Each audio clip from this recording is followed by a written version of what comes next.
Welcome to the most powerful DSA series on YouTube. और आज हम पढ़ने वाले पॉइंटर्स के बारे में। अब तुम जो देखते हो सी प्लस प्लस वर्सेज जावा, वो इसी टॉपिक्स की वजह से होता है। मोस्ट ऑफ द स्टूडेंट को ये पॉइंटर्स वाली चीज़ें समझ में नहीं आती, इसीलिए वो क्या करते हैं, लैंग्वेज को स्विच करते हैं।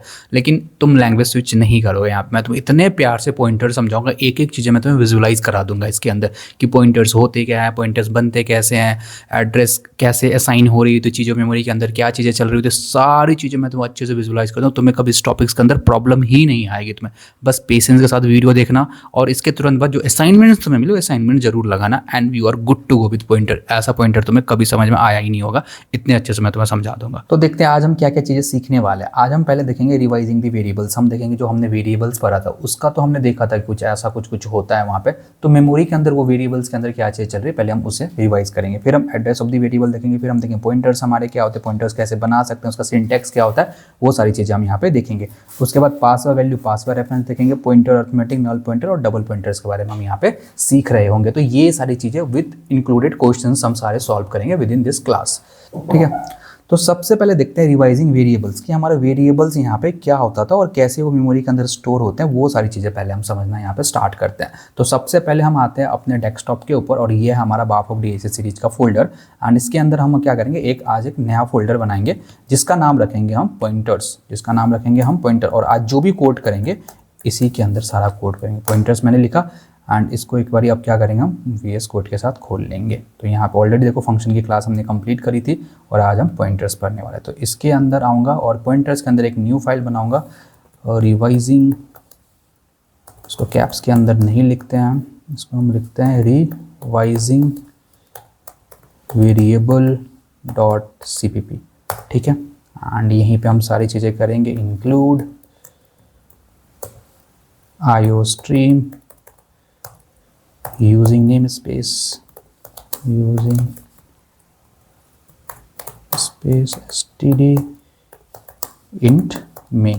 ठीक है, ये हम सारी चीज़ें अब इसी के अंदर लिखेंगे। तो अभी तक हमने क्या देखा था, अगर हम रिवाइज करें वेरिएबल्स के बारे में, अगर हम लिखते थे int x = 5, तो इससे क्या होता था, हम क्या बोलते थे कि हमारा क्या हुआ, एक डब्बा बना x नाम का और इसके अंदर ये वैल्यू यहाँ पे जाके 5 स्टोर हो गई। बट ऐसा तो मैं समझाने के लिए तुम्हें बोलता था, बट एक्चुअली मेमोरी के अंदर क्या होते हैं हम वो देखते हैं। हमारा कुछ ऐसा मान लेते हैं, कुछ ऐसा मेमोरी होता है। ठीक है, और इसके अंदर क्या होता है, कुछ ऐसे बाइट्स होते हैं। ऐसा थोड़ा स्लो बना रहा हूँ मैं यहाँ पे, ध्यान से देखते जाना। तो मान लेते हैं हम कि ये हमारा क्या है, मेमोरी है, ये हमारा है मेमोरी। ठीक है, जो कंप्यूटर की मेमोरी होती है ये मेमोरी है। अब इस मेमोरी के अंदर क्या होते हैं, बाइट्स होते हैं। ये क्या, ये एक बाइट हो गया, ये एक बाइट हो गया, ये दूसरा बाइट हो गया, ये तीसरा बाइट हो गया, ऐसे बाइट्स होते हैं। तो जैसे ही मैंने लिखा int x = 5, मेमोरी के अंदर क्या हुआ, 4 बाइट्स क्या हो गई मेमोरी के अंदर एलोकेट हो गई। तो 4 बाइट और ये इकट्ठे एलोकेट होंगे, मतलब यहाँ पे लेते हैं हम, यहाँ पे ये 4 बाइट, एक बाइट ये हो गया, 2 3 4, ये 4 बाइट्स यहाँ पे मेमोरी के अंदर एलोकेट हो गई और यहाँ पे जाके ये क्या हो गया, मेरा वैल्यू यहाँ पे जाके स्टोर हो गया। अब ये जो बाइट हमें एलोकेट हुई ना, इसका क्या होता है, कुछ ना कुछ एड्रेस होता है, इसका कुछ ना कुछ क्या होता है, हमारा एड्रेस होता है। अब ये इंट है, इंटीजर डेटा टाइप है, इसीलिए इसको 4 बाइट एलोकेट हुई है। उसी तरह हर एक डेटा टाइप्स का अलग अलग बाइट एलोकेट होते हैं यहाँ पर। ठीक है, लेकिन अगर मुझे देखना है ये जो डेटा टाइप है, इंट डेटा टाइप है, तो 4 बाइट एलोकेट हो गई। बुलियन होगा तो कुछ और एलोकेट होगा, और कैर होगा तो कुछ और साइज एलोकेट होगा। तो वो हम कैसे चेक कर सकते हैं, अभी वो देखते हैं। तो आते हैं अपने VS कोड पे, यहाँ पे आते हैं और अगर मैं लिखता हूँ यहाँ पे सी आउट, यहाँ पे होता है एक साइज ऑफ एंड यहाँ पे अगर साइज ऑफ के अंदर इंट डालता हूँ तो ये क्या करके मुझे बता देगा कि इंटीजर कितना साइज लेता है। तो अगर मैं इसे रन करूँगा तो देखना यहाँ पे कितना हो रहा है, 4 बाइट यहाँ पे आ रही है। उसी तरह अगर मैं यहाँ पे बुलियन डालता हूँ, बुलियन आई गेस 1 बाइट लेता है, तो बुलियन डाल दिया, बुलियन नहीं बुल लिख देता है यहाँ पे। ठीक है, तो अब यहाँ पे इसे रन करते हैं तो ये शायद 1 बाइट लेता है। ठीक है, उसी तरह फ्लोट डालेंगे तो फ्लोट भी 4 बाइट लेता है, फ्लोट भी क्या होता है, 4 बाइट लेता है। तो इसको रन करते तो यहाँ पे भी 4 बाइट आ जाएगा। ठीक है, उसी तरह कैर होता है, तो कैर आई गेस कैर को रन करता है, कैर भी शायद 1 बाइट लेता है, तो कैर भी 1 बाइट लेता है। तो समझ में आ गया तुम्हें कि डिफरेंट डेटा टाइप्स यहाँ पे आते हैं। तो हमें क्या समझ में आया कि जो भी वेरिएबल्स हम बनाते हैं, जिस भी डेटा टाइप का वेरिएबल्स बनाएंगे उसको कुछ ना कुछ बाइट्स मेमोरी के अंदर एलोकेट्स होते हैं depending upon the data type. तो यहाँ पे अगर मैं लिख देता हूँ, अगर मेरा डेटा टाइप इंट है, अगर मेरा डेटा टाइप इंट है तो इसको 4 बाइट एलोकेट होंगी। अगर बूलियन है, बूल है, तो 1 बाइट यहाँ पे एलोकेट होंगी। कैर को भी 1 बाइट एलोकेट होंगी और हमारा जो फ्लोट है, फ्लोट को भी 4 बाइट यहाँ पे एलोकेट होंगी depending upon the data type. तो हमें यहाँ से ये समझ में आया कि जैसे ही हम वेरिएबल क्रिएट करते हैं ना, जैसे ही हम वेरिएबल क्रिएट करते हैं उसके अकॉर्डिंग क्या होता है, मेमोरी के अंदर कुछ बाइट्स एलोकेट्स हो जाती है इस वेरिएबल को और उसका कुछ ना कुछ यहाँ पे क्या होता है, एड्रेस होता है। तो ये चीज़ होता है वहाँ पे, ठीक है। अब एक चीज़ और करना, मैंने बोला 4 बाइट, तो यहाँ पे एक और याद रखना कि एक बाइट के अंदर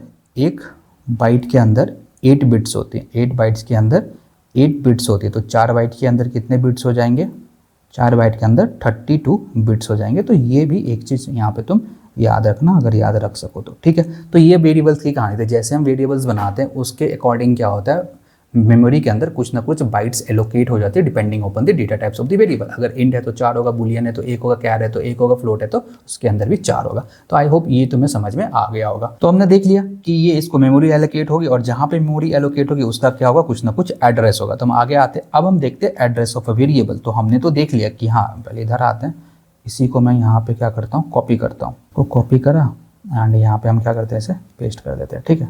तो ये हमने देख लिया, ठीक है। तो हमने देखा कि कोई भी अगर वेरिएबल क्रिएट करते हैं तो उसके अकॉर्डिंग क्या होता है, मेमोरी में जाके कुछ ना कुछ उसको बाइट्स एलोकेट होती है और उस बाइट का कुछ ना कुछ एड्रेस होता है। अगर अब मुझे ये जो एड्रेस यहाँ पे आई, अगर इस एड्रेस को मुझे प्रिंट करवाना तो मैं कैसे कर सकता हूँ, अब हम वो देख, कैसे हम एक वेरिएबल का एड्रेस प्रिंट करवा सकते हैं, हम वो देखते हैं। अब आते हैं अपने VS कोड पे और यहीं पे हम यहाँ पे लिखना स्टार्ट करते हैं। तो यहाँ पे मैं यहाँ पे एक int a is equal to 5 मैंने एक वेरिएबल बनाया एंड यहाँ पे लिखता हूँ सी आउट एंड ए। अगर मैं ये करता हूँ और अब मैं इसे रन करता हूँ तो देखना यहाँ पे क्या होगा, यहाँ पे देखना कुछ अजीब सी चीज़ें प्रिंट होकर आ रही है। कंट्रोल C करूँगा एंड यहीं पे मैं इसे क्या कर देता हूँ, कंट्रोल V कर देता हूँ। तो ये जो है हमारा ये एक हेक्साडेसिमल नंबर है। तो ये क्या है हमारा, ये जो a नाम का वेरिएबल्स बना जिसका डेटा टाइप इंट है, इसका जो मेमोरी के अंदर एड्रेस है वो हमारा ये है। उसी तरह अगर मैं यहाँ पे फ्लोट फिर से रन करता हूँ, देखना अब मैं फिर से रन करता हूँ तो अब देखना फिर से ये चीज़ें चेंज हो गई है। तो हर बार ये चीज़ चेंज हो गई। तो समझ में आया कि अगर मुझे किसी भी वेरिएबल का एड्रेस प्रिंट करवाना हो तो हम क्या करेंगे, इस एंड ऑपरेटर का यहाँ पे हम यूज़ करेंगे। तो यहाँ पे हमने देख लिया कि हम एड्रेस कैसे प्रिंट करवा सकते हैं, ठीक है। तो अभी तक हमने क्या सीखा कि कोई भी अगर हम वेरिएबल क्रिएट करते हैं तो मेमोरी के अंदर क्या होती है, कुछ ना कुछ मेमोरी उसे क्या होती है, एलोकेट होती है, मेमोरी एलोकेशन होती है वहाँ पर, ठीक है। अब मेमोरी एलोकेशन होती है, उस मेमोरी का कुछ ना कुछ एड्रेस होता है और उस एड्रेस को कैसे प्रिंट करवाना है, एंड ऑपरेटर के थ्रू प्रिंट करवाना, ये हमने अभी तक देख लिया। अब आगे बढ़ते हैं हम, ठीक है। Introduction to pointer. अब देखते हैं हमारा पॉइंटर क्या होता है। अब देखते हैं हम हमारा पॉइंटर क्या होता है। हमने क्या देखा, ध्यान से देखना, अब बहुत इजी लगेगा तुम्हें अगर अभी तक तुमने यहाँ पे देखा है तो। अब देखना पॉइंटर्स क्या होते हैं हमारे, कि मान लो हमने क्या करा, हमने लिखा int x is equal to 6। तो इसके अंदर क्या होगा, मेमोरी के अंदर, अब ऐसे ही समझते हैं मेमोरी के अंदर क्या होगा, तो यहाँ पे एक डब्बा बना जिसका नाम क्या होगा, x नाम होगा और इसके अंदर क्या वैल्यू चली जाएगी, 6 एक वैल्यू चली। अब मैंने क्या बोला था, इसका कुछ ना कुछ एड्रेस होगा। तो मान लेते x500 इसका एड्रेस है, यहाँ पे x500 इसका एड्रेस है। तो अगर मुझे एक ऐसा वेरिएबल क्रिएट करना है, अगर मुझे ध्यान से सुना, शब्द ध्यान से सुनना, अगर मुझे एक ऐसा वेरिएबल क्रिएट करना है जो क्या करे, इस एड्रेस को, इस वेरिएबल के एड्रेस को स्टोर करे, उसी को हम क्या बोलेंगे, पॉइंटर्स बोलेंगे। एक ऐसा वेरिएबल जो किसी ना किसी वेरिएबल्स के एड्रेस को स्टोर करे उसे हम क्या बोलेंगे, पॉइंटर्स बोलेंगे। उसी को हम क्या बोलेंगे, पॉइंटर्स बोलेंगे। एक बार आते हैं अपने VS कोड पे, अब देखते हैं हम पॉइंटर्स बना कैसे सकते हैं। तो यहाँ पे आता हूँ और मैं एक न्यू फाइल क्रिएट करूँगा, इसका नाम रखूँगा pointers.cpp। इसका नाम रखूँगा मैं pointers.cpp। तो यहाँ पे हम पहले यहाँ से कुछ कॉपी कर लेते हैं। तो यहाँ पे मैं इसको पूरा कॉपी करता हूँ, कंट्रोल C एंड यहाँ पे मैं क्या करूँगा, कंट्रोल V करूँगा, ठीक है। तो इन सारी चीज़ों को हम हटाते हैं अभी के लिए, ठीक है। अभी हमें क्या करना है, एक पॉइंटर क्रिएट करना। अब ध्यान से देखना पॉइंटर क्रिएट करने का सिंटैक्स क्या। तो सबसे पहले हमें क्या लिखना होता है, डेटा टाइप लिखना है। जिस भी डेटा टाइप का तुम एड्रेस स्टोर करवाना चाहते हो उसका पहले तुम्हें डेटा टाइप लिखना पड़ेगा। फॉर एग्जाम्पल इंट का लिखना है तो इंट नाम के वेरिएबल, इंट टाइप के वेरिएबल का मुझे एड्रेस स्टोर करना, तो मैंने इंट लिखा। उसके बाद यहाँ पे तुम स्टार लगाओ, इंट स्टार। स्टार क्या होता है, ये शो करेगा कि ये एक पॉइंटर वेरिएबल है, ठीक है। उसके बाद इसका कुछ भी नाम दो, फॉर एग्जांपल मैंने नाम p दे दिया, is equal to and symbol लगाओ, एंड उसके बाद जिस वेरिएबल का नाम क्या है यहाँ पे a है, तो उस वेरिएबल को यहाँ पे लिख दो। तो ये क्या बन गया मेरा, एक पॉइंटर वेरिएबल बन गया। ये क्या कर रहा है, ए नाम का जो वेरिएबल है उसका एड्रेस ये यहाँ पे स्टोर कर रहा है। तो अगर मैं यहाँ पे आता हूँ और सी आउट अगर यहाँ पे आता हूँ और सी आउट पी करता हूँ, तो आई होप तुम्हें समझ में आ रहा है यहाँ पे क्या प्रिंट होके आ जाएगा, इसका ए का एड्रेस प्रिंट होके आ जाएगा। अब मैं यहाँ पे आता हूँ और यहाँ पे एक और सी आउट करता हूँ, सी आउट एंड यहाँ पे मैं क्या करूँगा, सी आउट एंड ए। अब एंड ऑपरेटर क्या करता था, वो भी हमारा क्या करके देता था, एक एड्रेस ही प्रिंट करके देता। तो अब देखना, अगर मैं इसे रन करूँगा तो इसके केस में क्या होगा, आउटपुट हमारा सेम ही आएगा। देखना, अगर मैं रन कर रहा हूँ, देखना ये भी सेम है और ये भी सेम है। तो ये क्या हमारा एक पॉइंटर बन गया, ये क्या बन गया, हमारा एक पॉइंटर क्रिएट हो गया यहाँ पे। अब मैं इसका स्क्रीनशॉट लेता हूँ एंड तुम्हें ड्राई रन करके दिखाता हूँ कि ये चीज़ें कैसे काम कर रही है। ध्यान से देखना, बहुत इंपॉर्टेंट ड्राई रन करना। अब देखना, हम इसे ड्राई रन करते हैं तो देखना हम यहाँ पे क्या होगा कि जैसे ही मैंने लिखा int A is equal to 5, तो हमारा क्या हुआ, एक डब्बा बना जिसका नाम क्या होगा, ए नाम का एक डब्बा बना जिसका कुछ ना कुछ x200, मैंने कुछ एज्यूम करके ऐसे ही रैंडमली कुछ एड्रेस डाल दिया, बट ये होता नहीं। तो ये इसका कुछ ना कुछ एड्रेस होगा, इसके अंदर क्या आ जाएगा, 5 आ जाएगा, ठीक है। अब सी आउट एंड ए, तो इससे क्या होगा, ये हमारा आउटपुट स्क्रीन है, ये हमारा आउटपुट स्क्रीन है, ये हमारा आउटपुट स्क्रीन है। तो ये लाइन लिखी, तो इससे क्या होगा, ए का जो एड्रेस था वो यहाँ पे प्रिंट होके आ गया, तो x200 यहाँ पे प्रिंट होके आ जाएगा, ठीक है। अब ENDL है तो यहाँ पे हम नेक्स्ट लाइन ले लेंगे। उसके बाद हमने लिखा int star p is equal to and a. जैसे ही मैंने इंट लिखा तो फिर से एक डब्बा बना, ठीक है, फिर से एक डब्बा बना। इस डब्बे का नाम क्या होगा, p नाम होगा इस डब्बे का। और यहाँ पे स्टार्ट लगा हो तो इसका मतलब क्या होगा कि ये क्या करेगा, एड्रेस को स्टोर करेगा, ये एक पॉइंटर वेरिएबल्स होगा हमारा। एंड ए का मतलब क्या है, इस p नाम के डब्बे के अंदर ए का एड्रेस स्टोर करवा दो। तो ए का एड्रेस कितना है, x200, तो इसके अंदर x200 स्टोर होगा और इसका खुद का भी x300, इसका खुद का भी कुछ ना कुछ एड्रेस होगा। जैसे मैंने सी आउट पी करा तो यहाँ पे क्या हो गया, इसका एड्रेस फिर से प्रिंट होके आ गया। तो ये क्या हमारा, ये जो है हमारा, ये क्या हमारा, इसको हम बोलते हैं पॉइंटर वेरिएबल। ये इसको क्या बोलते हैं हम, पॉइंटर वेरिएबल। और पॉइंटर क्रिएट करने का सिंटैक्स क्या होता है वो देखना। सबसे पहले हमें क्या लिखना होता है, डेटा टाइप। सबसे पहले हमें लिखना होता है डेटा टाइप, जिस भी डेटा टाइप का हम पॉइंटर वेरिएबल क्रिएट करना चाहते हैं। उसके बाद यहाँ पे स्टार ऑपरेटर लगाएंगे, ठीक है। उसके बाद जो भी नाम देना है वो नाम दे देंगे, p हो सकता है, ptr, तुम्हें जो देना है वो नाम दे दो। इज इक्वल टू, फिर एंड सिंबल और वेरिएबल नेम, जो भी वेरिएबल का नेम होगा वो डालना होगा तुम्हें यहाँ पे। तो ये है हमारा सिंटेक्स एक पॉइंटर क्रिएट करने का, ठीक है। आई होप तुम्हें समझ में होगा और मैंने दिखा भी दिया तुम्हें यहाँ पे ये कैसे यहाँ पे काम कर रहा है, ठीक है। एक बार VS कोड पे आते हैं और इसको थोड़ा सा और समझते हैं। यहाँ पे देखना, अगर सेम वे में अगर मुझे एक फ्लोट का पॉइंटर क्रिएट करना हो, इसको मैं अभी के लिए कमेंट आउट करता हूँ और यहाँ पे मैंने लिख दिया FLOAT, फ्लोट लिख दिया। तो मुझे, अगर मैं अभी से रन करूँ, देखो अभी यहाँ पे एरर देना स्टार्ट हो गया। अगर तुम एक फ्लोट डेटा टाइप है, अगर तुम उसका एक एड्रेस स्टोर करवाना चाहते हो तो यहाँ पे भी तुम्हें क्या करना पड़ेगा, फ्लोट ही डालना पड़ेगा, ठीक है। यहाँ पे भी तुम्हें फ्लोट। अब देखना ये एरर हट गया। तो अब मैं इसे रन करता हूँ तो इसका क्या होगा, एड्रेस प्रिंट होगा, यहाँ पे आ जाएगा। तो यहाँ पे जिस भी टाइप का वेरिएबल हो, जिस भी डेटा टाइप का वेरिएबल हो, उसी टाइप का तुम्हें यहाँ पे पॉइंटर भी क्रिएट करना पड़ेगा। अगर डेटा टाइप सिमिलर नहीं हुआ वेरिएबल्स और पॉइंटर वेरिएबल्स का, तो वहाँ पे वो एरर दे देगा। आई होप तुम्हें पॉइंटर क्रिएट कैसे करते हैं वो समझ में आ गया होगा। अब हम आगे बढ़ते हैं, ठीक है। इसको करने से पहले एक चीज़ और हमारी रहती है जो मुझे यहाँ पे ऐड ऑन करनी है, बस एक सेकंड देना मुझे। D reference operator. अब मैं तुम्हें एक और चीज़ के बारे में पढ़ाऊंगा यहाँ पे, जिसका नाम है डी रेफरेंस ऑपरेटर, जिसको हम स्टार ऑपरेटर भी बोलते हैं। इसको बोलते हैं हम स्टार ऑपरेटर, ठीक है। अब इसके बारे में देखते हैं कि डी रेफरेंस ऑपरेटर हमारा क्या होता है। तो यहाँ पे आते हैं हम और यहाँ पे एक न्यू फाइल बनाऊंगा जिसका नाम रखूंगा डी रेफरेंस ऑपरेटर .cpp, ठीक है। एंड यहीं से मैं क्या करता हूँ, एक बारी यहीं से सारी कोड को क्या करता हूँ, एक बारी के लिए कॉपी करता हूँ, Ctrl+C and here we go. Dereference operator के ऊपर आते हैं, यहाँ पे मैंने पेस्ट कर दिया, ठीक है। तो ये सारी चीज़ें अभी तुमने देखी है। अभी मैं क्या करता हूँ, मान लो int a is equal to 5, एक वेरिएबल बनाया इंट a टाइप का, ठीक है, इंट a का, ठीक है। अब यहाँ पे मैं क्या करता हूँ, एक पॉइंटर वेरिएबल बनाता हूँ। तो int star p is equal to and a, ठीक है। तो ये हमारा एक पॉइंटर यहाँ पे बन गया। अगर मैं यहाँ पे ये लिखता था सी आउट पी लिखता था, तो तुम्हें पता है क्या होता था, इसका एड्रेस प्रिंट होके आ जाता, जो भी पी के अंदर एड्रेस स्टोर था वो प्रिंट होके आ जाता था, कोई दिक्कत नहीं, ये हमने देख लिया। अगर मैं यहाँ पे सी आउट स्टार पी लिखता हूँ, सी आउट स्टार पी लिखता हूँ, तो देखना क्या होता है।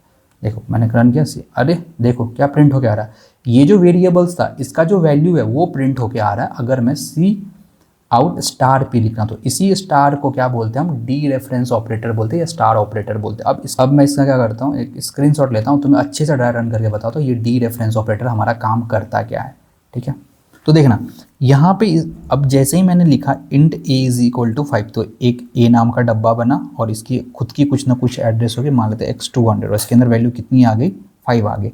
फिर मैंने लिखा int star p is equal to and है, तो ये क्या हमारा एक पॉइंटर वेरिएबल, तो यहाँ से क्या होगा, एक पॉइंटर बनेगा, ठीक है, एक पॉइंटर बनेगा, इसका नाम क्या होगा, पी होगा, ठीक है।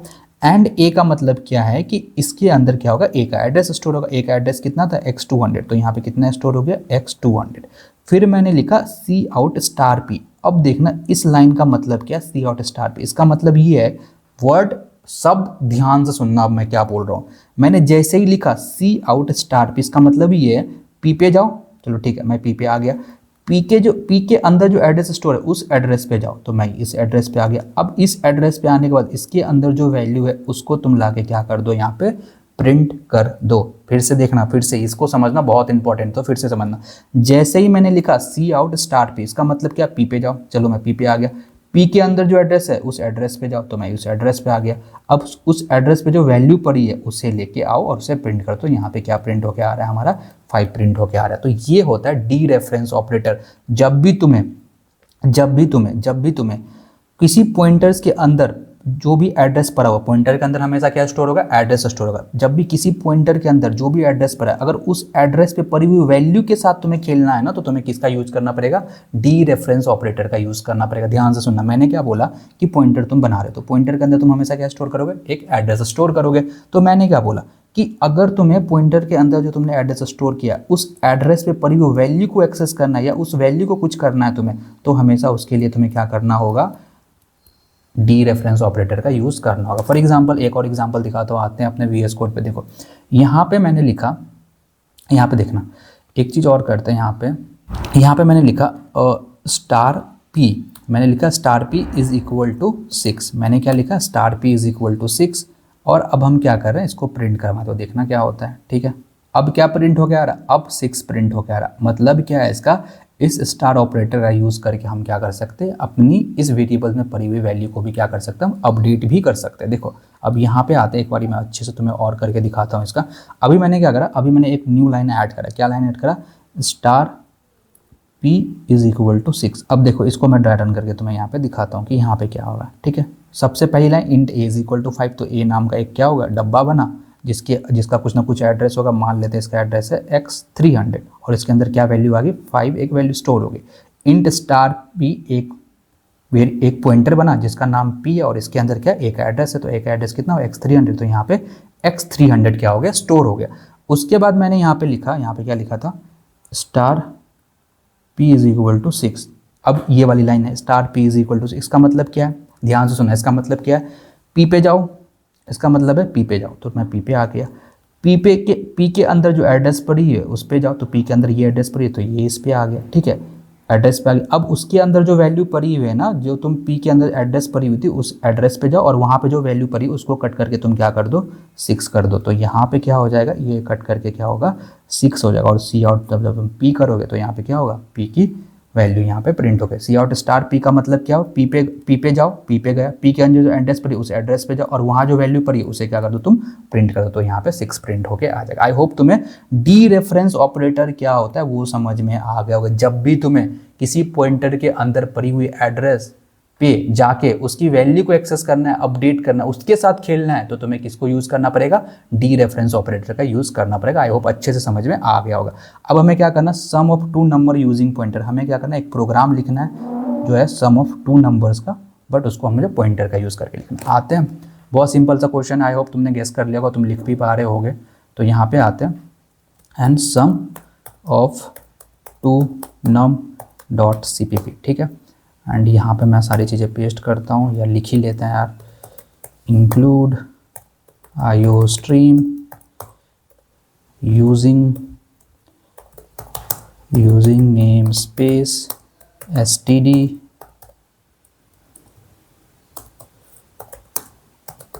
इंट में। ठीक है, ये मैंने यहाँ पे लिख दिया। अब हमें क्या करना है, सम ऑफ टू नंबर का प्रोग्राम लिखना है यूजिंग पॉइंटर। तो सबसे पहले मैं क्या करूँ, दो वेरिएबल बना लेता हूँ, int x is equal to 5, int y is equal to 6, and उसके बाद इसका हम तो पॉइंटर बनाते हैं, int star a is equal to and x, और इसी को मैं क्या करता हूँ यहाँ पे कंट्रोल C करता हूँ, एंड इसी को मैं यहाँ पे क्या करूँगा, कंट्रोल V करूँगा, यहाँ पे B कर देते हैं, और यहाँ पे एंड Y कर देते हैं। तो यहाँ पे मैंने क्या कर दिया, इस दोनों वेरिएबल का मैंने यहाँ पे क्या कर लिया, पॉइंटर भी क्रिएट कर लिया। अगर मैं अब करता हूँ cout star A plus star B, तो तुम्हें क्या लगता है क्या यहाँ पे प्रिंट हो क्या आएगा? एक बार रन करके देखते हैं क्या प्रिंट हो क्या आएगा। ठीक है, मैं इसे रन करता हूँ तो देखना क्या प्रिंट हो क्या आ रहा है, 11 यहाँ पे प्रिंट होके आ रहा है, जो बहुत ईजी है। तुम जो x और y, पहले तुम क्या कर रहे थे, x नाम का वेरिएबल बनाए, y नाम का वेरिएबल बनाए और दोनों को सम करते थे। तो अब हम क्या कर रहे हैं, एक अलग से पॉइंटर बना के रख रहे हैं जिसके अंदर हम क्या कर रहे हैं, x और y की एड्रेस स्टोर करवाते हैं, फिर डी रेफरेंस ऑपरेटर का यूज करके हम उसको इजीली एक्सेस कर सकते हैं पॉइंटर्स के थ्रू। तो आई होप तुम्हें चीज़ें समझ में आ रही हो। तो ये सिंपल सा प्रोग्राम है, कैसे हम डी रेफरेंस ऑपरेटर का यूज करके एक सम का प्रोग्राम हम लिख। सेम वे में हम क्या कर सकते हैं, यूजर से भी इनपुट ले सकते हैं, यूजर से इनपुट ले सकते हैं यूजिंग पॉइंटर्स। अब ये भी हम कर सकते हैं, कैसे मैं करके दिखाता हूँ। अभी मैं इसको कमेंट आउट करता हूँ और यहाँ पे मैं तुम्हें कैसे यूजर से कैसे इनपुट ले सकते हैं यूजिंग पॉइंटर, अब हम वो देखते हैं।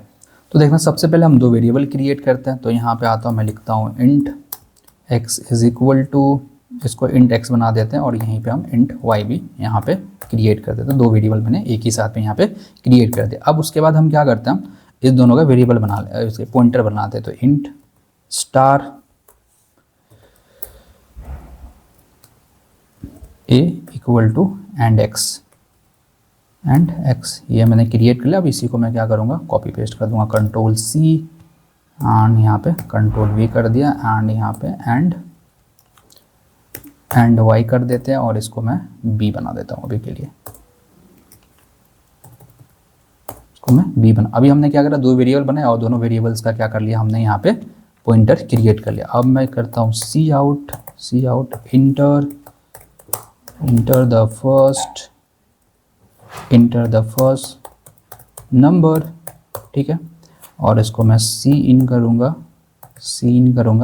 ए के अंदर, ठीक है, सी इन स्टार ए कर देते हैं यहाँ पे, स्टार ए। उसके बाद मैं करूँगा cout enter the second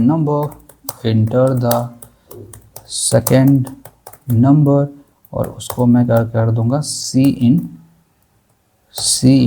star B. तो अब बी के अंदर इनपुट आ जाएगा, ठीक है। उसके बाद मैं क्या करूँगा, सी आउट स्टार ए प्लस स्टार बी। तो ये सिंपल सा कोड है जो हमने इनपुट ले लिया यूजिंग पॉइंटर। तो अगर मैं अब इसे रन करता हूँ, देखना, inter the first number 5, inter the second number 6, यहाँ पे कितना प्रिंट होके आ रहा है, 11 प्रिंट होके आ रहा है। तो this is the simple way, जो हम वेरिएबल के साथ कर रहे थे अब उसी को हम क्या करते हैं, एक पॉइंटर में स्टोर करवा रहे हैं और डी रेफरेंस ऑपरेटर का यूज करके हम सारी चीज़ें अब भी कर पा रहे हैं। बहुत सिंपल है, कुछ भी इसमें ज़्यादा कॉम्प्लिकेटेड नहीं है। आई होप तुम्हें चीज़ें समझ में आ रही होगी।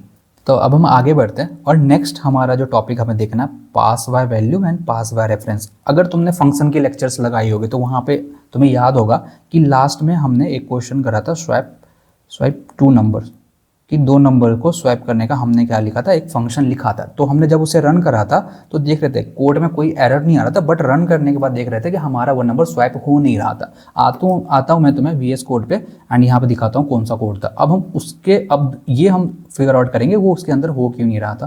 किधर गया फंक्शन, ये रहा हमारा फंक्शन।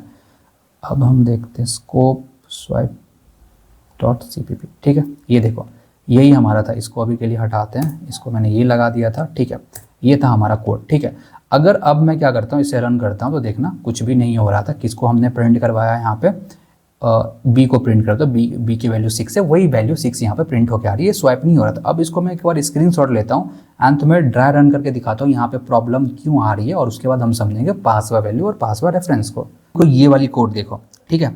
अब ये वाला कोड जब हम अभी चला रहे थे तो यहाँ पे क्या होता है, कोई एरर वगैरह कुछ नहीं आता, बट ये नंबर स्वैप नहीं हो रहे थे। ये क्यों नहीं हो रहे थे अब हम देखते हैं, इसका एक बार हम ना ड्राई रन करते हैं, ठीक है। सबसे पहले C++ प्रोग्राम में सबसे पहले क्या एग्जीक्यूट होता है, हमारा मेन फंक्शन एग्जीक्यूट होता है। अब आते हैं मेन फंक्शन के अंदर, यहाँ पे ड्राई रन करना स्टार्ट होता है। सबसे पहले ये वाली line int a is equal to 5, तो एक a नाम का डब्बा बना, इसके अंदर 5 वैल्यू चली गई। Int b is equal to 6, तो एक डब्बा बना b के नाम से और इसके अंदर क्या चली गई, 6x वैल्यू की चली गई, ठीक है। उसके बाद क्या हुआ, स्वाइप a, b, तो यहाँ पे क्या हुआ, एक फंक्शन कॉल हुआ। तो जैसे ही यहाँ पे ये फंक्शन कॉल हुआ, ये फंक्शन पे हम यहाँ पे आएंगे, ठीक है। इस फंक्शन पे हम आ गए, अब यहाँ पे काम होना स्टार्ट हो गया। यहाँ पे क्या फंक्शन के अंदर 2 डब्बा इंट a, फिर यहाँ पे भी एक डब्बा बना और यहाँ पे भी एक डब्बा बना, और दोनों अलग अलग डब्बे होंगे। मैं ऑलरेडी तुम्हें सिखा चुका हूँ पिछले वाले वीडियो के अंदर, ठीक है। एक डब्बा बना, एक डब्बा बना, ठीक है।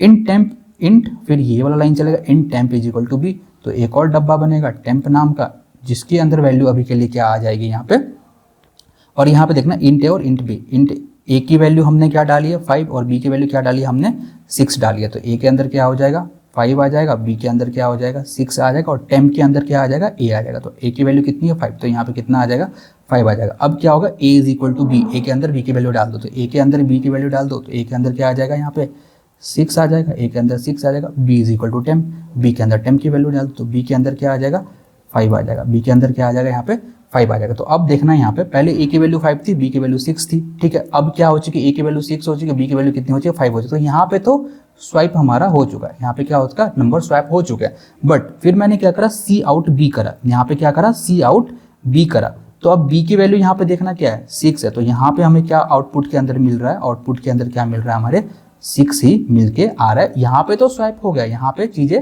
अच्छे से काम कर गई है, अच्छे से काम। लेकिन जब मैंने जैसे लिखा सी आउट बी, तो कौन सा बी प्रिंट होकर आ रहा है, ये वाला बी, ये वाला डब्बा जो है ये वाला प्रिंट होकर आ रहा है। तो हमारा आउटपुट में क्या मिल रहा है 6 ही मिल रहा है, हमें कोई स्वैपिंग नजर नहीं आ रही। ये एक्चुअली यहाँ पे हो रहा है, ठीक है। अब ये प्रॉब्लम है, इसको हम फिक्स कैसे करते हैं वो देखना। मैं एक और यहाँ पे ऐड पेपर करता हूँ। देखो जब भी हम करते हैं ना, हमने क्या देखा था, एक दो चीज़ें होती है जब भी हम किसी भी फंक्शन के अंदर वैल्यू को भेज देते हैं। दो होती है, एक तो होता है पास बाय रेफरेंस, एक होता है पास बाय रेफरेंस, ठीक है। एक होता है पास बाय रेफरेंस, एक होता है pass by value, pass by value, ठीक है। अब इसको एक रियल वर्ल्ड एग्जांपल के थ्रू समझते हैं। फॉर एग्जांपल तुम्हारे पास एक डॉक्यूमेंट्स है, ठीक है। मान लेते एक यहाँ पे तुम्हारे पास एक डॉक्यूमेंट्स है, ठीक है। डॉक्यूमेंट्स तुमने क्या करा, इसका एक जेरोक्स करवाया, तुमने क्या करा इसका एक जेरोक्स करवाया, और ये जेरोक्स करवा के तुमने अपने फ्रेंड को दे दिया, तुमने अपने एक फ्रेंड को दे दिया। तुम्हारे पास क्या था, एक डॉक्यूमेंट्स था, तुमने उसका क्या करा जेरोक्स करवाया और जेरोक्स करवा के अपने फ्रेंड को दे दिया। अब तुम्हारा फ्रेंड इस जेरोक्स के अंदर कुछ भी लिखता है, मतलब कुछ भी राइटिंग करता है, कुछ भी चीज़ों को इरेज करता है, कुछ भी चेंजेस करता है, तो वो किसके अंदर कर रहा है, जेरोक्स के अंदर कर रहा है। तो ओरिजिनल वाला जो डॉक्यूमेंट्स था, ये वाला, ये जो तुमने ओरिजिनल डॉक्यूमेंट्स अपने पास रखे, इसके अंदर तो कोई चेंजेस नहीं आएंगे फॉर श्योर। तुम्हें ये चीज़ समझ में आ रही है। अगर तुम्हारा फ्रेंड कुछ चेंज भी कर रहा है तो जेरोक्स के अंदर चेंज कर रहा है, तो इसके अंदर तुम्हें कोई भी चेंजेस देखने को नहीं मिलेगा। जो ओरिजिनल कॉपीज थी तुम्हारी डॉक्यूमेंट्स की, वो एज इट इज रहेगी। इसी को हम क्या बोलते हैं, इसको हम बोलते हैं पास बाय वैल्यू, इसको हम क्या बोलते हैं पास बाय वैल्यू। और यही यहाँ पे हो रहा था। यहाँ पे अभी कहाँ गए हम, एक चीज़ दिखाता हूँ मैं तुम्हें। तो यहाँ पे आते हैं, तो अभी जो हो रहा था यही हो रहा था। यही क्या हो रहा था, तुम क्या कर रहे थे, वैल्यू को पास कर रहे थे। यहाँ पे तुम क्या कर रहे हो, वैल्यू को पास कर रहे हो। यहाँ पे ए की वैल्यू बी की वैल्यू तुमने यहाँ पे पास कर दी। तो क्या हुआ, ये वाले जो ओरिजिनल बी वेरिएबल्स थे, इसके ए और बी के अंदर कोई भी चेंजेस नहीं आ रहे थे। यहाँ पे चेंजेस आए, बट यहाँ पे ओरिजिनल वाले में कोई भी चेंजेस नहीं आए। तुम अभी यही कर रहे थे, ठीक है। और एक और एग्जाम्पल देखना, तुमने क्या करा, तुम्हारे पास तो ये डॉक्यूमेंट्स थे, यहाँ पे तुम्हारे पास ये डॉक्यूमेंट्स थे। तुमने क्या करा, इसकी ओरिजिनल कॉपी उठाई और अपने फ्रेंड को दे दी।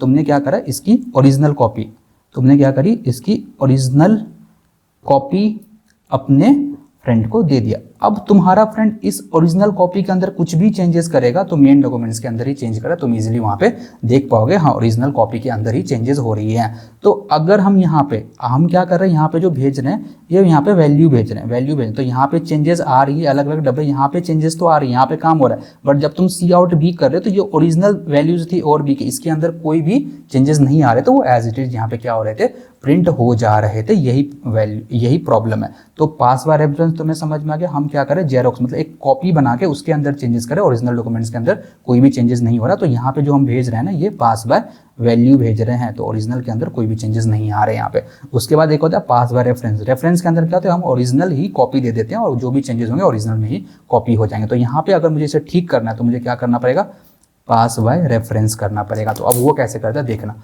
तो मैं यहाँ पे आता हूँ VS कोड पे। अगर मैं इसके अंदर 2 लाइन्स एक चीज़ ऐड करता हूँ, ठीक है, यहाँ पे ये ऐड कर दिया और यहाँ पे ये ऐड कर दिया, ठीक है।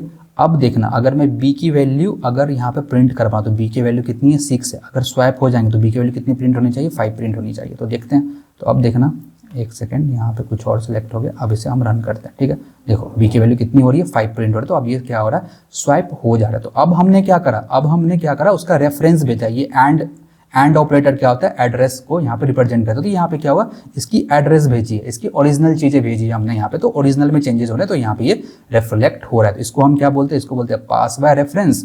और अगर हम यहाँ पे रेफरेंस ना भेज के सिर्फ ऐसे भेज रहे हैं तो इसको हम क्या बोलते हैं, पास बाय वैल्यू बोलते हैं। तो आई होप तुम्हें ये जो पास बाय वैल्यू और पास बाय रेफरेंस अच्छे से समझ में आ गया होगा। अब हम आगे बढ़ते हैं एंड अब देखते हैं पॉइंटर अर्थमेटिक। अब इसके अंदर देखना हम क्या करते हैं। अभी तक हमने क्या देखा था, वेरिएबल के अंदर क्या था, अगर हम लिखते हैं int x is equal to 2, ठीक है। अगर हमने लिखा c out plus plus x, तो तुम्हें पता है यहाँ पे क्या होगा, ये इसकी वैल्यू क्या होगी, 1 से इंक्रीज हो जाएगी, ठीक है।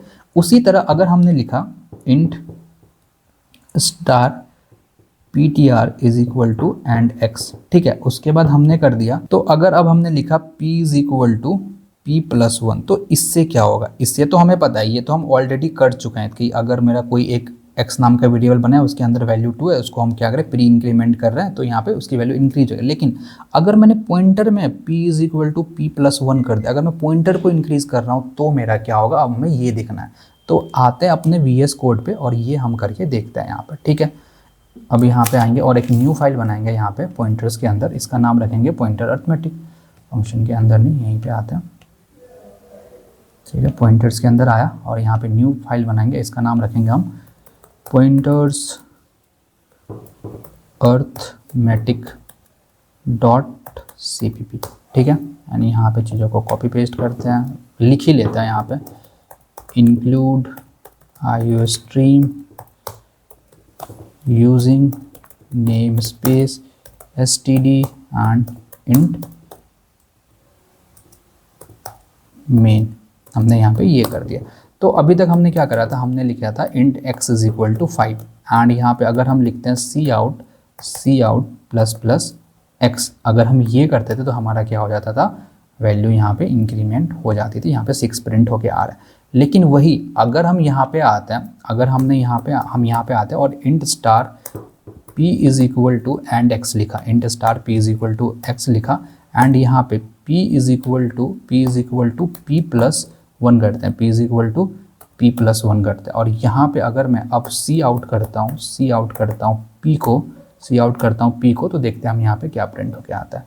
तो यहाँ पे देखो कुछ एड्रेस था, कुछ प्रिंट होके आ रहा है, ओके। अब एक चीज़ और देखना, यहाँ पे आता हूँ एंड मैं यहाँ पे सी आउट करता हूँ p को, सी आउट करा मैंने यहाँ पे p को एंड यहाँ पे और एक नेक्स्ट लाइन लेते। तो ये हमारा ये वाला लाइन क्या करेगा बेसिकली कि यहाँ पे जो p के अंदर जो एड्रेस स्टोर है उसे प्रिंट करवाएगा, फिर ये यहाँ पे फिर से प्रिंट करवाएगा, ठीक है। अब मैं इसको रन करता हूँ तो देखना क्या हुआ, यहाँ पे देखना 0x, यहाँ पे कुछ और एड्रेस प्रिंट हुआ और फिर यहाँ पे कुछ और एड्रेस प्रिंट हुआ। और एक चीज़ जो इंपॉर्टेंट चीज़ तुम नोटिस कर सकते हो, यहाँ पे लास्ट के यहाँ पे 7 था, यहाँ पे भी 7 है, यहाँ पे 4 था और यहाँ पे कितना हो चुका है, 8 हो चुका, मतलब 4 से इंक्रीमेंट हुई है। ये जो एड्रेस था ना हमारा, ये ओरिजिनल एड्रेस था जब हमने इंट x इक्वल टू 5 बनाया, फिर ये पॉइंटर बनाया, जब हमने सी आउट p लिखा तब हमारा ये वाला एड्रेस प्रिंट होके आ रहा है। जैसे हमने p is equal to p+1 कर दिया, पॉइंटर में इंक्रीमेंट कर दिया, तो हमारे एड्रेस में इंक्रीमेंट हो रहा है। और कितने का इंक्रीमेंट हो रहा है, 4 का इंक्रीमेंट हो रहा है। तो ये क्या हो रहा है, अब हमें वो देखना है, ठीक है। अब मैं आता हूँ यहाँ पे, इसका एक स्क्रीनशॉट लेता हूँ, तो मैं एक्चुअली में दिखाता हूँ कि इसके अंदर क्या बातें हो रही है और क्या बिहाइंड द सीन चीज़ें चल रही है। अब देखना, हम इसे समझने की कोशिश करते हैं कि यहाँ पे ये जो हमारा एड्रेस अभी प्रिंट होके आया, अभी जो ये वही एड्रेस है जो अभी हमारे आउटपुट में मिला, वो ऐसा क्यों होके आ रहा है यहाँ पे, ठीक है। तो पहले हम उसे समझने की कोशिश करते हैं। तो इसको ड्राई रन करते हैं। देखो अभी पहले ना ड्राई रन करने पहले एक चीज़ समझते हैं, ये जो एड्रेस होता है ना हमारा, ये जो एड्रेस तुम्हें यहाँ पे दिख रहा है और ये जो भी एड्रेस दे रहे हो, इसको ना ये जो एड्रेस प्रिंट होता है ये हेक्साडेसिमल के अंदर प्रिंट होता है, हेक्साडेसिमल डेसिमल के अंदर क्या होता है, ये प्रिंट होता है। वो क्या होता है 0 1 2 3 4 5 6 7 8 9 और इसके बाद A B C D E और F। तो ये होता है हमारा हेक्साडेसिमल फॉर्मेट, ठीक है। तो यहाँ पे इन्होंने क्या करा है, तो ये हेक्साडेसिमल के अंदर यहाँ पे क्या हो रहा है, प्रिंट हो गया है। अब देखना यहाँ पे कि पहले जो हमने ये जो हमने लिखा यहाँ पे देखना, यहाँ पे अभी मैं इसे ड्राई रन करके दिखाता हूँ तुम्हें, ठीक है। मैंने लिखा int x is equal to 5, तो ये x नाम का डब्बा बना, ठीक है। इसके अंदर 5 वैल्यू आ गए। उसके बाद मैंने बनाया एक पॉइंटर वेरिएबल। पॉइंटर वेरिएबल के अंदर मैंने क्या बनाया कि एक p नाम का डब्बा बनाया। इसका कुछ ना कुछ मतलब इस x का कुछ ना कुछ एड्रेस होगा, मान लेते हैं इसका एड्रेस यहीं से लिखते हैं, ठीक है। ये जो हमारा एड्रेस है इसी से लास्ट डिजिट में यहाँ पे लिख देता हूँ। तो इसका एड्रेस है 884, ठीक है, इसका एड्रेस है 884। अब मैंने पॉइंटर वेरिएबल बनाया p नाम का एंड x, जो x था उसका एड्रेस के अंदर मैंने डाल दिया। तो इसका एड्रेस क्या है 884 है इसका एड्रेस, ठीक है, ये मैंने कर दिया। उसके बाद लिखा मैंने सी आउट पी, तो p के अंदर जो स्टोर है वो प्रिंट कर दो। तो यहाँ पे आउटपुट के अंदर हमारा क्या आ जाएगा, c के अंदर जो स्टोर है, c के अंदर क्या स्टोर है 884। तो यहाँ पे क्या प्रिंट होकर जाएगा 884, यहाँ पे प्रिंट होके आ जाएगा और एक नेक्स्ट लाइन लग जाएगा। उसके बाद मैंने क्या करा p is equal to p plus 1, p is equal to p plus 1। तो जैसे ही अगर मैं इसको इंटीजर के केस में करता x is equal to x plus 1, तो वहाँ पे क्या हो रहा था, अगर x की वैल्यू 8 थी int x is equal to 8, तो x is equal to x plus 1 करते तो यहाँ से क्या प्रिंट हो गया था 9 प्रिंट हो गया था। लेकिन अगर मैं पॉइंटर के केस में p is equal to p plus 1 कर रहा हूँ, p is equal to p plus 1 कर रहा हूँ, तो इसके केस में देखना क्या हो रहा है हमारा यहाँ पे। अभी जो p है हमारा किसका इंटीजर है, मतलब सॉरी किसका पॉइंटर है, जो अब ध्यान से देखना, जो हमारा p है, ये जो हमारा p है ये कौन से डेटा टाइप का पॉइंटर है, तो तुम बोलोगे भैया ये तो इंट का पॉइंटर है। और इंट कितना साइज लेता है मेमोरी के अंदर, तो 4 बाइट लेता है। तो कितना लेता है ये 4 बाइट लेता है, ये हमने अभी देखा था। तो जैसे तुम पॉइंटर के केस में p is equal to p plus 1 करोगे, उस केस में क्या होगा, उसका एड्रेस, अब हमने क्या करा p is equal to p plus 1, तो p पे जाओ, p पे गया, p पे जो भी एड्रेस पड़ा उसको क्या कर दो, इंक्रीज कर दो 1 से, उसको इंक्रीज करो 1 से। अब 1 से इंक्रीज करने का मतलब क्या है, जो हमारा इंटीजर होता है वो कितने बाइट्स लेते हैं, 4 बाइट्स लेते हैं। तो ये इसके अंदर 1 से इंक्रीज करने का मतलब इसमें ऐड ऑन होगा, कितना ऐड ऑन होगा 4 और ऐड ऑन होगा। तुम देखो यहाँ पे पहले एड्रेस क्या था, तो इसके अंदर मैं लिख देता हूँ ऐड ऑन होगा 4 बाइट, ऐड ऑन होगा 4 बाइट। तो पहले इसका एड्रेस देखो क्या था 88, लास्ट में कितना था 4 था। अब हेक्साडेसिमल पे आओ, यहाँ पे 4 है, ठीक है। अब इसको 4 से इंक्रीज करो, 4 बाइट्स और करो, 1 2 3 4, कहाँ पे पहुँच गया 8 पे। तो यहाँ पे कितना हो रहा, लास्ट में 8 आ रहा है। तो अभी तुम्हें समझ में आ गया कि मैं कहना क्या चाह रहा हूँ। जब भी तुम, अब ध्यान से सुना, मैं समरी बताता हूँ, यहाँ पे अच्छे से लिख देता हूँ समरी, ठीक है। समरी, अभी का समरी क्या निकल गया है, जब भी तुम लिखते हो int x is equal to 5, एक x नाम का इंटीजर टाइप का वेरिएबल तुमने बनाया, अगर तुम करते हो यहाँ पे x is equal to x plus 1, तो इसके अंदर क्या होता है, एक ऐड ऑन हो जाता है, x के अंदर 6 आ जाता है। लेकिन अगर तुमने लिखा int star p and x, तुमने क्या करा, एक पॉइंटर बनाया एंड उस पॉइंटर के अंदर p is equal to p plus 1 करते हो, इसका मतलब ये 1 से वैल्यू इंक्रीज नहीं हुई। इसका मतलब क्या होगा, जो x के अंदर जो डेटा टाइप पड़ा हुआ है, मतलब इंट टाइप का डेटा पड़ा हुआ है, ये कितना लेता है 4 बाइट लेता है। तो p is equal to p plus 1 करने से मतलब क्या है कि जो एग्जिस्टिंग p के अंदर जो एड्रेस है उसको कितने से इंक्रीज कर दो, 4 बाइट से इंक्रीज करो, 4 बाइट से इंक्रीज। उसी तरह अगर यहाँ पे कैर होता, तो कैर कितना लेता है, 1 बाइट लेता है, 1 बाइट लेता है। और अगर कैर के केस में तुम p is equal to p plus 1 करते तो कितने से इंक्रीज होता, 1 बाइट से ही, या क्या होता है इंक्रीज होता। तो जितना डेटा टाइप लेगा उसी तरह अगर बूल होता तो बूल के अंदर भी 1 बाइट से ही इंक्रीज होता।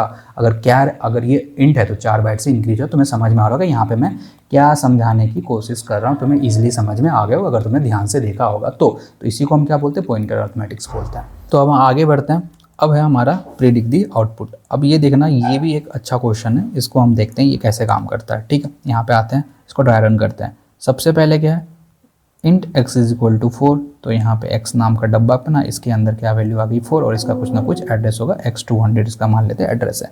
Int star ptr is equal to and x, तो एक ptr नाम का एक पॉइंटर वेरिएबल बना और इसके अंदर क्या आ जाएगा x, एंड x का मतलब x की एड्रेस इसके अंदर जाएगी, तो x 200 इसके अंदर आ जाएगा। सी आउट स्टार ptr, तो जैसे ही मैंने लिखा, अब इस लाइन का मतलब क्या होता है, सी आउट स्टार ptr का मतलब क्या होता है कि ptr पे जाओ, तो ptr पे मैं आ गया, यहाँ से मैं कहाँ पे आ गया, ptr पे आ गया। ptr के जो अंदर एड्रेस पर है उस एड्रेस पे जाओ, तो यहाँ पे उस एड्रेस पे आ गया। अब उस एड्रेस के अंदर जो वैल्यू पड़ी है उसे लेके आओ, तो यहाँ पे सी आउट में क्या आ जाएगा, यहाँ पे अगर मैं करूँगा तो यहाँ पे 4 प्रिंट होके आ जाएगा। उसके बाद क्या है, p T r is equal to p T r plus 1। उसके बाद क्या है, p T r is equal to p T r plus 1। अब अभी मैंने तुम्हें बताया था अगर पी टी आर अगर मैं यहाँ पे इसमें इंक्रीज करता हूँ तो क्या होगा, जो हमारा एड्रेस होता है वो इंक्रीज हो जाता है कितने से, जो भी उसका डेटा टाइप। फॉर एग्जांपल इसका इंट डेटा टाइप है तो इंट के अंदर कितने से इंक्रीज होगा, 4 से इंक्रीज हो जाएगा। तो अब इसके अंदर कितना हो जाएगा, यहाँ पे x 204 हो जाएगा, x 204 हो जाएगा, x 204, ये न्यू एड्रेस हो जाएगा यहाँ पे। अब cout star P T R, अगर अब हम करते हैं सी out star P T R, मतलब क्या, पी टी आर के अंदर जाओ, पी टी आर पे जाओ, पी टी आर पे गया, पी टी आर के अंदर जो एड्रेस पड़ा हुआ है उस एड्रेस पे जाओ। अब इसके अंदर है x 204। अब ये एड्रेस पे मैं गया तो यहाँ तो तुम्हें कुछ मिला ही नहीं ना, इस एड्रेस पे तो कुछ है ही नहीं, हमने कुछ वैल्यू ही नहीं स्टोर करवाई, हमने ये वैल्यू कहाँ स्टोर करवाई थी, x 200, लेकिन अब कहाँ जा रहे हो तुम, x 400। तो यहाँ पे कुछ अजीब सा तुम्हें कुछ मिल जाएगा, ये होगा इसका आउटपुट। आई होप तुम्हें समझ में आ गया होगा। अब हमारा नेक्स्ट है नल पॉइंटर। अब देखते हैं ये नल पॉइंटर क्या होता है हमारा। अब हम समझते हैं नल पॉइंटर्स के बारे में, तो इसको डायरेक्टली हम कोड करके देखते हैं, इसकी ज़रूरत ही क्या है। तो आता मैं VS कोड पे एंड इन सारी चीज़ों को बंद करता हूँ एंड यहाँ पे एक न्यू फाइल क्रिएट करता हूँ, इसका नाम रखता हूँ null pointer, null pointer .cpp, ठीक है। अब यहाँ पे सारी चीज़ों को लिखता हूँ, include IO stream using namespace std int main, ठीक है। यहाँ पे मैंने ये कर दिया। अब देखना इसके अंदर हो क्या रहा था, अगर मैंने यहाँ पे लिखा, ठीक है, यूजिंग की स्पेलिंग गलत है, यूजिंग नेमस्पेस int main, ठीक है। अभी देखना अभी तक क्या हो रहा था, मैं क्या कर रहा था, एक मैंने int x बनाया, int x is equal to 5 बनाया and int star p is equal to and x मैंने यहाँ पे कर दिया, तो x का एड्रेस यहाँ पे स्टोर हो जाता था। अगर मैं यहाँ पे करता हूँ सी आउट p, तो तुम्हें क्या होगा, यहाँ पे p के अंदर जो भी एड्रेस है वो प्रिंट होके आ जाएगा। अच्छी खासी चीज़ें यहाँ पे चल रही थी, ठीक है। अब यहाँ पे आता हूँ एंड यहाँ पे मैं क्या करता हूँ, एक ना ये बना लिया मैंने, ठीक है, ये मैंने क्या एक पॉइंटर वेरिएबल बनाया। अब अगर मैं सी आउट मैंने क्या बना दिया, एक पॉइंटर वेरिएबल बना दिया, बस इसके अंदर कोई भी वैल्यू नहीं डाली है। तो अगर मैं अब सी आउट पी करता हूँ, तो देखना क्या प्रिंट होकर आ जाएगा। तो कोई अजीब सी चीज़ है, ये कोई एड्रेस नहीं है, ये कोई अच्छी खासी एड्रेस नहीं है, कुछ अजीब सा गार्बेज सा वैल्यू प्रिंट होके आ रहा है। तो जब हम लिंक लिस्ट पढ़ेंगे ना, उसके अंदर हम नल पॉइंटर को बहुत ज़्यादा यूज़ कर रहे होंगे यहाँ पे। तो अगर मैं कोई भी पॉइंटर्स बना रहा हूँ, कोई भी पॉइंटर वेरिएबल मैंने यहाँ पे बनाया, बट अभी के लिए मुझे नहीं पता अभी इसके अंदर में क्या वैल्यू डलेगी, अभी मुझे नहीं पता, आगे मैं सोच सकता हूँ। तो उसको बनाने के बाद उसके अंदर हम क्या कर सकते हैं, उसके अंदर अगर हम अभी कुछ नहीं डालते तो इसके अंदर क्या रहा है, एक अजीब सा एड्रेस इसके अंदर आ रहा है। तो अगर मुझे उसे अवॉइड करना है तो उसके लिए मैं क्या यूज़ करूँगा, नल पॉइंटर का यूज़ करूँगा। मैं यहाँ पे लिख दूंगा नल, ठीक है। अगर अब मैंने ये कर दिया, अगर मैं यहाँ पे अब सी आउट पी करता हूँ, देखना कुछ अच्छी सी चीज़ें प्रिंट होके आएगी। रन करता हूँ इसे तो देखना 0, ठीक है, ये यहाँ पे प्रिंट होके आ रहा है। सी आउट स्टार पी करता हूँ, तो देखना यहाँ पे क्या प्रिंट होके आएगा।